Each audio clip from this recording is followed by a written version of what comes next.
Assalamualaikum teman-teman, selamat berjumpa lagi dengan saya Abdurrahman dan masih tetap di channel Abdurrahman ya. Dan masih tetap juga mengupas tentang seputaran gangguan asam lambung dan sensitif psikosomatis. Nah, di season kali ini saya akan kembali menjawab pertanyaan-pertanyaan yang ada di kolom komentar. Nah itu teman-teman ya. Nah makanya bagi teman-teman yang merasa bertanya di kolom komentar, tolong tonton videonya sampai habis, jangan di skip biar kalian nanti mengerti, biar kalian nanti paham, dan ketika mengerti dan paham, kalian bisa menindaklanjutinya apa yang kalian pertanyakan gitu teman-teman ya. Nah makanya tolong tonton videonya sampai habis, jangan di skip. Dan kemudian seperti biasa ya, bagi teman-teman yang baru bergabung, kalau seandainya kalian mau bertanya tentang seputaran gangguan asam lambung dan psikosomatis, alangkah baiknya kalian tonton dulu video-video saya sebelumnya, karena untuk seputaran gangguan asam lambung dan psikosomatis semuanya sudah saya share ya. Dari mulai cerita saya yang terkena gangguan asam lambung dan psikosomatis, kemudian merasakan 1001 macam sensasi yang sangat tidak nyaman, itu sudah di-share teman-teman ya. Dan kemudian bagaimana cara menangani setiap sensasi yang hadir, itu juga sudah di-share. Nah makanya biar lebih jelas, biar lebih detail, alangkah baiknya kalian tonton dulu video-video saya sebelumnya. Nah itu teman-teman ya. Dan kemudian bagi teman-teman yang baru bergabung juga, seperti biasa juga, kalau seandainya kalian belum subscribe channelnya, mohon videonya itu di-subscribe dulu, karena untuk subscribe itu tidak memerlukan biaya, tidak memerlukan pendaftaran. Jadi subscribe itu adalah hal yang sangat mudah sekali bagi teman-teman lakukan ya. Jadi teman-teman itu cukup memijit saja tulisan subscribe, biar kenapa? Jujur ya, biar videonya itu cepat berkembang dengan baik. Dan kalau seandainya videonya itu berkembang dengan baik, sudah barang tentu itu akan menambah semangat tersendiri buat saya untuk terus nge-share tentang seputaran gangguan asam lambung dan sensitif psikosomatis ini terhadap kalian. Kemudian yang lebih penting dan yang lebih utamanya, tekan juga tombol lonceng sama tombol like-nya ya, biar kalian itu dapat notifikasi atau pemberitahuan video saya yang terbaru. Karena saya itu akan terus nge-share tentang seputaran gangguan asam lambung dan sensitif psikosomatis ini terhadap kalian, dengan tujuan semoga saja videonya itu menjadi wasilah atau jalan keluar bagi kalian yang sedang mengalami gangguan asam lambung dan sensitif psikosomatis hingga membaik, apalagi sampai sembuh total. Amin ya rabbal alamin. Ya minimal hanya memberikan motivasi saja, atau lebih minimalnya lagi hanya sekedar menemani kalian yang sekarang sedang merasakan A, B, C, D-nya dari gangguan asam lambung dan sensitif psikosomatis. Nah itu teman-teman ya. Nah kembali lagi ke topik utama teman-teman, dan seperti biasa teman-teman ya, pertanyaan yang ada di kolom komentar itu sangat banyak sekali teman-teman ya. Tetapi semuanya sudah saya tulis semuanya teman-teman, tetapi perlu kalian ketahui kalau seandainya ada yang tidak terjawab teman-teman ya, mohon maaf sekali karena memang keterbatasan waktu. Nah itu teman-teman, tetapi kalian ketika pertanyaannya tidak terjawab, kalian juga nggak usah cemas, kalian nggak usah was-was, kalian nggak usah nggak usah bimbang teman-teman ya.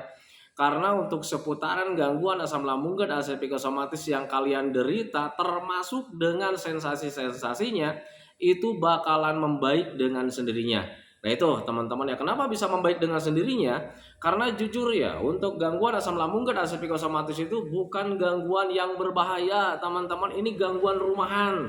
Tetapi gangguan rumahan ini terasanya sangat besar karena ada mental yang sedang terganggu teman-teman ya, sehingga ketika ada mental yang sedang terganggu di situ nanti sensitifnya itu serba besar teman-teman, sehingga sensasi rumahan itu terasanya itu sangat besar. Nah itu teman-teman, nah makanya pahami saja ke sana. Jadi untuk orang-orang yang terkena gangguan asam lambung dan psikosomatis, jangan terlalu khawatir tentang sensasi-sensasi yang kalian derita. Semuanya juga bakalan membaik dengan sendirinya, walaupun tanpa diobati, walaupun tanpa kalian kasih herbal. Nah itu teman-teman, makanya pahami saja ke sana. Langsung saja teman-teman ya. Pertanyaan yang pertama itu, saya takut ini bahaya Pak karena selera saya hilang semuanya. Nah ini barusan dibahas ya. Jadi memang untuk saat terkena gangguan asam lambung dan psikosomatis, kadang kita itu selalu mengalami ketakutan teman-teman ya, karena ada rasa yang sangat tidak nyaman sekali di situ. Nah itu teman-teman ya, setiap kalian mengalami sensasi apapun itu rasanya sangat tidak nyaman teman-teman. Dan kalau seandainya itu kejadiannya terus berulang-ulang teman-teman ya, kadang percaya diri itu nggak ada teman-teman, dan di situ malah ada timbul ketakutan, berpikir bahwa ini itu menjadi berbahaya. Nah itu teman-teman, padahal itu tidak berbahaya sama sekali teman-teman. Kalau seandainya kalian mengelak juga, Pak ini saya takut ya, takut ini menjadi bahaya. Sekarang kembalikan lagi sama Anda sendiri teman-teman ya. Sudah berapa lama kalian mengalami gangguan asam lambung dan hasil psikosomatis? Sudah seberapa sering kalian mengalami sensasi-sensasi dari gangguan asam lambung dan hasil psikosomatis? Apakah kalian sekarang sudah mati? Kan tidak teman-teman ya. Sekarang itu kalian masih bisa menghirup udara-udara segar. Nah itu teman-teman, makanya itu menjadi patokan buat kalian. Ternyata gangguan asam lambung dan hasil psikosomatis itu tidak berbahaya sama sekali, hanya mengganggu saja. Nah makanya untuk asam lambung dan hasil psikosomatis itu bukan dikatakan penyakit teman-teman, tetapi dikatakan gangguan. Nah itu teman-teman ya, karena asam lambung itu merupakan hal biasa teman-teman ya, asam lambungnya itu kurang berfungsi dengan baik. Nah makanya selalu dikatakan gangguan, bukan penyakit.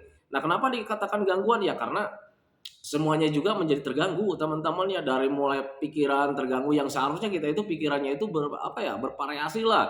Kita bisa berpikir yang menyenangkan, bisa berpikir rencana-rencana dan sebagainya teman-teman. Tetapi saat terkena gangguan asam lambung dan hasil psikosomatis, pikiran kita itu menitik terus ke satu arah teman-teman, yaitu ke arah-arah penderitaan, ujung-ujungnya ke arah-arah kematian.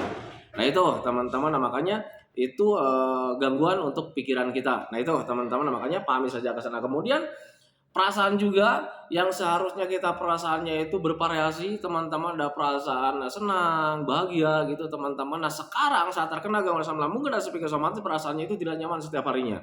Kita seolah-olah paling menderita hidup di dunia ini. Nah itu teman-teman, itu terganggunya perasaan karena gangguan asam lambung dan psikosomatis. Pokoknya untuk orang-orang yang terkena gangguan asam lambung dan psikosomatis, kenapa asam lambung dan psikosomatis itu selalu dikatakan gangguan? Ya karena semuanya menjadi terganggu gitu teman-teman, dari mulai pikiran, perasaan, sampai kegiatan kalian juga terganggu. Kegiatan kalian menjadi terbatas lah. Nah itu teman-teman, tetapi yang namanya bahaya tidak gitu teman-teman ya. Tetapi kalau misalnya kalian selalu mengalami ketakutan dalam pikiran kalian teman-teman ya, untuk orang-orang yang terkena gangguan asam lambung dan psikosomatis harus selalu bisa menanamkan dalam pikiran kita bahwa asam lambung dan psikosomatis itu tidak berbahaya sama sekali, karena memang pada dasarnya tidak berbahaya sama sekali. Nah itu teman-teman, makanya pahami saja ke sana. Dan kemudian selanjutnya nih, pertanyaan yang kedua, sulit berjalan, lutut terasa lemas. Untuk orang-orang yang terkena gangguan asam lambung dan psikosomatis, biasanya kebutuhan untuk tubuhnya itu selalu tidak terpenuhi teman-teman ya. Dan kemudian kebutuhan untuk tubuhnya tidak terpenuhi itu biasanya ada dua penyebab teman-teman. Yang pertama mungkin pencernaannya sedang error ya. Jadi pencernaannya itu ya belum stabil lah. Jadi ketika kalian pencernaannya belum stabil, ketika kalian mengkonsumsi makanan-makanan yang banyak gizinya, nilai kebaikan dari makanan tersebut itu tidak terserap sempurna oleh tubuh kita. Alhasil ya sudah pasti ya, kebutuhan untuk tubuhnya itu tidak terpenuhi setiap harinya. Nah makanya energinya nggak ada, kadang selalu lemah, letih lesu seperti itu teman-teman ya. Dan kemudian penyebab yang kedua, kebutuhan untuk tubuh kita itu tidak terpenuhi itu biasanya karena stres, terlalu banyak pikiran teman-teman ya.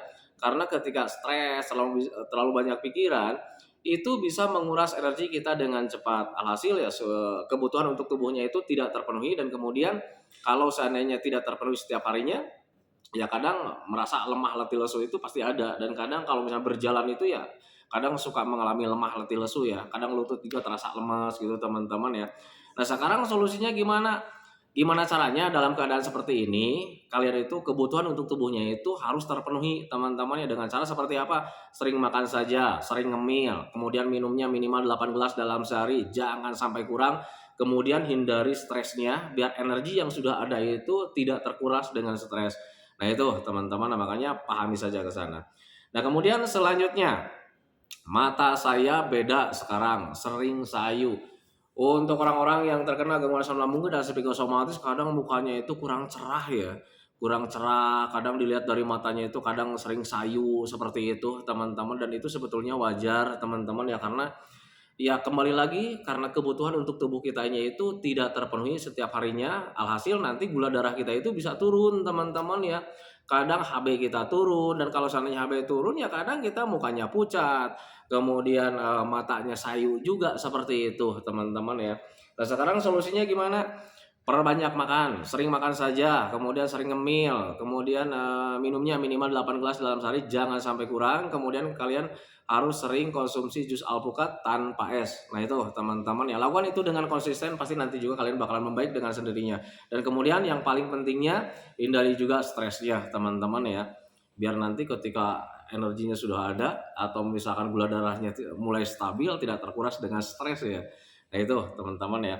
Nah kemudian selanjutnya, pertanyaan selanjutnya, hidup serasa hambar, ya itu sudah pasti ya. Untuk orang-orang yang terkena anxiety disorder, kadang merasa hidupnya itu terasa hambar, ya karena merasa setiap harinya itu tidak nyaman ya. Jadi merasa kita itu hidup itu paling menderita, ya karena sensasinya itu setiap hari selalu ada teman-teman ya. Dan untuk merasa hambar itu ya wajar sebetulnya teman-teman ya, karena ya kita sedang terganggu gangguan asam lambung dan asam psikosomatis. Tetapi kalian itu ketika saat terkena gangguan asam lambung dan asam psikosomatis, biar tidak mempunyai perasaan serasa hambar seperti itu, alangkah baiknya kalian harus sering melakukan aktivitas yang menyenangkan teman-teman ya. Lakukan hobi-hobi yang menyenangkan, aktivitas-aktivitas yang menyenangkan teman-teman ya. Kalau seandainya hati dan pikiran kita itu tetap senang, nanti hidup kita itu akan merasa apa ya, bersih kembali teman-teman ya. Itu sepengalaman saya dulu saat terkena gangguan asam lambung dan asam psikosomatis. Nah makanya lakukan saja, mudah dan simpel sebetulnya teman-teman ya. Nah kemudian selanjutnya, mudah lupa dan sulit fokus. Ini kayaknya pertanyaannya itu tentang psikis ya kebanyakan ya. Medisnya jarang ini di sini ya, tetapi nggak apa-apa, saya bahas juga gitu teman-teman ya. Mudah lupa dan sulit fokus. Untuk orang-orang yang terkena gangguan asam lambung dan asam psikosomatis, memang ada kalanya mengalami mudah lupa, kemudian sulit untuk fokus teman-teman ya. Kenapa bisa seperti itu? Sebetulnya ketika saat terkena gangguan asam lambung dan asam psikosomatis, itu sebetulnya hanya dampak saja teman-teman ya. Dampak dari apa? Dari stres teman-teman. Tetapi untuk orang-orang yang terkena gangguan asam lambung dan asam psikosomatis, kalau seandainya dikatakan stres, biasanya suka mengelak teman-teman ya. Saya nggak stres pak, biasanya seperti itu. Padahal setiap harinya itu selalu berpikirnya itu secara berulang-ulang teman-teman ya, ke arah-arah tentang penyakit, ke arah-arah tentang penderitaan, ke arah-arah tentang kematian teman-teman ya. Nah itu, padahal kegiatan-kegiatan itu tanpa disadari menjadi stres. Dan ketika stres, pikiran kita itu menitik ke arah sana terus teman-teman ya. Hal-hal yang lain itu jarang kita perhatikan teman-teman. Makanya untuk orang-orang yang terkena gangguan asam lambung dan asam psikosomatis sering mengalami sering lupa, sulit fokus seperti itu teman-teman ya. Nah sekarang solusinya gimana? Hindari stresnya teman-teman ya, belajar masa bodoh saja tentang gangguan asam lambung dan asam psikosomatis. Toh kita sudah tahu bahwa gangguan asam lambung dan asam psikosomatis itu tidak berbahaya sama sekali, hanya mengganggu saja, mengganggu terhadap pikiran, mengganggu terhadap perasaan, mengganggu terhadap tubuh, mengganggu terhadap aktivitas kita itu menjadi tidak produktif teman-teman ya, karena setiap harinya itu selalu diganggu oleh sensasi-sensasi yang sangat tidak nyaman. Nah itu teman-teman, makanya pahami saja ke sana. Jadi untuk orang-orang yang terkena gangguan asam lambung dan asam psikosomatis, ketika sering lupa, kemudian sulit fokus, usahakan hindari stresnya teman-teman ya. Dengan cara seperti apa? Belajar masa bodoh tentang gangguan asam. Kemudian yang keduanya, harus selalu mengupayakan gimana caranya supaya hati dan pikiran kita itu tetap senang setiap harinya. Nah itu teman-teman, kalau seandainya kalian konsisten ke arah sana, nanti juga kalian bakal normal kembali. Nah itu teman-teman, makanya pahami saja ke sana. Nah kemudian selanjutnya, perut sebelah kanan terasa mengganjal. Untuk orang-orang yang terkena gangguan asam lambung dan asam psikosomatis, pasti ada kalanya mengalami hal seperti itu teman-teman ya. Dan mengganjalnya itu kadang tidak di sebelah kanan saja teman-teman ya, kadang suka pindah ke sebelah kiri, kadang pindah ke sebelah kanan, kadang ada di bagian lambungnya, di atasnya gitu teman-teman ya. Itu mengganjal baik di bagian lambung atau di bagian usus teman-teman ya. Biasanya itu penyebabnya dari gas yang berlebih, masih berlebih gasnya gitu teman-teman ya. Nah, gimana caranya supaya tidak terasa mengganjal lagi teman-teman? Usahakan keluarkan saja gasnya. Kalau seandainya gasnya ada di bagian lambung teman-teman ya, keluarnya itu hanya bisa dengan sendawa. Tetapi kalau misalkan gasnya itu ada di bagian usus, itu bisa keluarnya itu hanya dengan kentut. Nah sekarang bagaimana cara memicu kita supaya itu bisa sendawa teman-teman ya? Usahakan kalian sering minum saja. Sering minum minimal 8 gelas dalam sehari, jangan sampai kurang. Dan minumnya itu harus air putih hangat. Nah itu teman-teman. Kemudian ketika misalkan gasnya itu ada di bagian pencernaan, bagian usus teman-teman ya, itu sebaiknya kalian kompres saja memakai botol yang diisi air panas, teman-teman, air hangat lah. Tetapi kalau misalnya ada bantal penghangat yang dari listrik itu, kalian boleh coba. Tetapi kalau misalnya kalian tidak mempunyai alat seperti itu, kalian bisa coba pakai botol yang diisi air hangat, teman-teman, kemudian kompreskan ke bagian pencernaan atau bagian usus, teman-teman ya. Nanti juga ujung-ujungnya bisa kentut. Nah itu teman-teman, makanya pahami saja ke sana. Kemudian selain kalian menangani gas untuk keluar, kalian juga harus bisa menjaga asam lambungnya, teman-teman ya, karena gas hadir itu ya disebabkan oleh asam lambung kita tidak normal. Nah, sekarang bagaimana cara menjaga asam lambung kita itu biar tetap stabil? Selain daripada minumnya harus minimal 8 gelas dalam sehari, jangan sampai kurang gitu, teman-teman ya. Usahakan jaga juga jenis makanannya, teman-teman ya. Nah, makanan-makanan yang bisa memicu asam lambung kita tidak normal, usahakan hindarilah. Gitu, teman-teman, seperti apa? Kayak macam pedas, bersantan, berlemak, alot, kemudian ada pengembangnya, kemudian bergas juga, bersoda juga, hindarilah seperti itu, teman-teman, biar kalian itu cepat membaik dari gangguan asam lambung dan psikosomatis. Nah, kemudian selanjutnya sering mimisan. Nah, untuk orang-orang yang terkena gangguan asam lambung dan psikosomatis, ketika kalian sering mimisan, teman-teman ya, kalian jangan pernah berpikir kemana-mana, teman-teman ya. Itu sebetulnya sering mimisan itu dari panas dalam, teman-teman ya. Tetapi Pak, saya itu jarang makan sambal, misalnya seperti itu ya. Nggak pernah makan sambal, nggak pernah makan makanan yang alot seperti itu. Tetapi kenapa bisa mimisan? Untuk mimisan itu dari panas dalam, dan panas dalam itu penyebabnya ada dua. Selain dari faktor makanan yang kurang sehat atau kurang cocok gitu, teman-teman ya, itu pencernaan tidak normal itu bisa disebabkan oleh stres juga.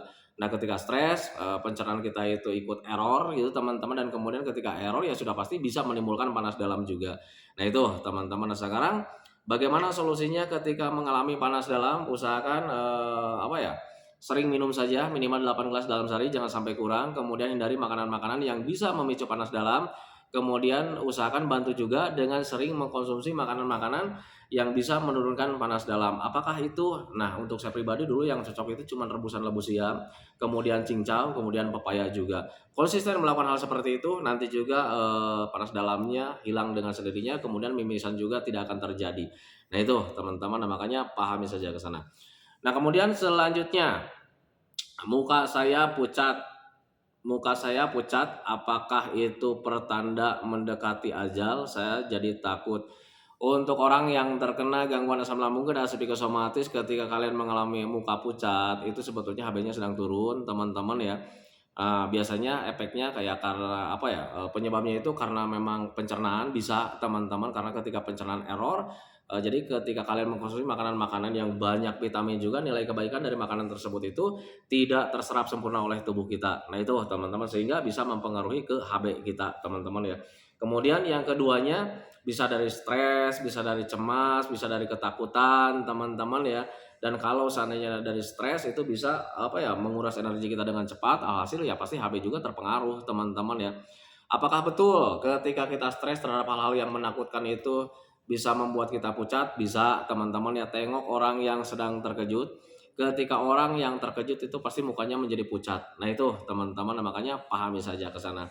Jadi untuk orang-orang yang terkena gangguan asam lambung dan psikosomatis, ketika kalian ingin menangani muka pucat seperti itu, perbanyak makannya, teman-teman ya. Kemudian persering minumnya juga. Jadi minumnya itu harus minimal 8 gelas dalam sehari, jangan sampai kurang, teman-teman ya. Kemudian hindari stresnya. Dengan cara seperti apa? Kembali lagi, belajar masa bodoh, karena gangguan asam lambung dan psikosomatis itu tidak berbahaya. Selebihnya gimana caranya supaya hati dan pikiran kita itu tetap senang. Nah, caranya untuk melakukan hal-hal yang menyenangkan itu, saya hanya melakukan hobi-hobi yang menyenangkan. Jadi semua aktivitasnya itu jangan sampai ada beban pikiran. Nah, itu teman-teman, makanya pahami saja ke sana. Nah, kemudian selanjutnya, rambut rontok jadi takut. Nah, saat terkena gangguan asam lambung dan psikosomatis, ada kalanya juga mengalami hal seperti itu, teman-teman ya. Rontok ya rambut itu, kadang kalau misalnya rambut rontok itu suka menjadi takut, teman-teman ya, karena selalu berpikirnya itu, wah ini jangan-jangan gua mendekati kematian. Padahal itu merupakan hal yang sangat wajar ketika terkena gangguan asam lambung dan psikosomatis. Kenapa saya katakan wajar? Ya karena ketika pencernaan sedang error, kembali lagi ya, kebutuhan untuk anggota tubuh kita itu tidak terpenuhi, teman-teman ya, termasuk bagian rambut itu yang pertama. Jadi rambut rontok wajar sebetulnya, teman-teman ya. Nah, kemudian penyebab yang keduanya dari stres, karena stres juga bisa menguras energi kita dengan cepat. Alhasil ya kebutuhan untuk tubuh kita itu, termasuk anggota tubuh kita itu tidak terpenuhi setiap harinya. Nah, itu bisa menyebabkan apa ya? Rambut rontok juga. Nah, itu teman-teman makanya pahami saja ke sana. Kemudian sekarang solusinya gimana? Usahakan ya sering makan, kemudian hindari stres, kemudian sering mandi juga gitu teman-teman ya, pakai vitamin rambut juga gitu teman-teman. Tetapi untuk saya pribadi dulu tidak memakai vitamin rambut ya. Jadi saya hanya menghindari stres, kemudian mempersering makan saja. Jadi gimana caranya nih kebutuhan untuk tubuhnya itu tetap terpenuhi setiap harinya. Dan alhamdulillah cara saya itu cukup membantu, dan dulu itu sempat berhenti ya, bukan sempat berhenti, langsung berhenti gitu teman-teman ya, rambut-rambut rontok seperti itu. Beda ketika tidak sering makan, kemudian masih ada stresnya. Jadi ketika cuci muka, rambut kena gosokan tangan itu, tangannya basah, itu pasti rambut suka nempel. Seperti itu, teman-teman ya. Nah, makanya bagi teman-teman yang sekarang sedang mengalami hal seperti itu bukan hal yang berbahaya, teman-teman ya, hanya gangguan saja. Nah, makanya kalian usahakan sering makan, sering minum, kemudian hindari stresnya. Nanti juga membaik dengan sendirinya. Ditambah lagi kalian harus sering mandi juga. Nah, itu teman-teman, nah, makanya pahami saja ke sana. Nah, itu teman-teman ya, videonya sebetulnya masih banyak, pertanyaannya masih banyak sebetulnya gitu teman-teman ya, cuman sekarang durasinya sudah 20 menit lebih teman-teman, jadi videonya saya hentikan dulu. Bagi teman-teman yang tidak terjawab, tenang saja, segala sensasi yang kalian alami pasti bakalan membaik dengan sendirinya teman-teman ya, karena sekali lagi bahwa gangguan asam lambung dan psikosomatis itu tidak berbahaya. Nah, itu teman-teman ya. Nah, sebelum videonya saya akhiri teman-teman ya, seperti biasa saya selalu mendoakan sama teman-teman itu, semoga saja teman-teman itu cepat sehat lagi, cepat sembuh lagi, cepat kembali lagi keadaan kalian yang dulu, baik semangatnya, moodnya, tertawanya, pokoknya kehidupan kalian yang berwarna itu semoga saja cepat kembali lagi, karena memang saya yakin 100% bahwa keadaan kalian yang dulu itu sangat dirindukan sekali. Nah, itu teman-teman ya. Kemudian doakan saya juga teman-teman ya, agar saya itu tetap sehat, tetap kuat, tetap ceria, agar masih bisa tetap menemani kalian.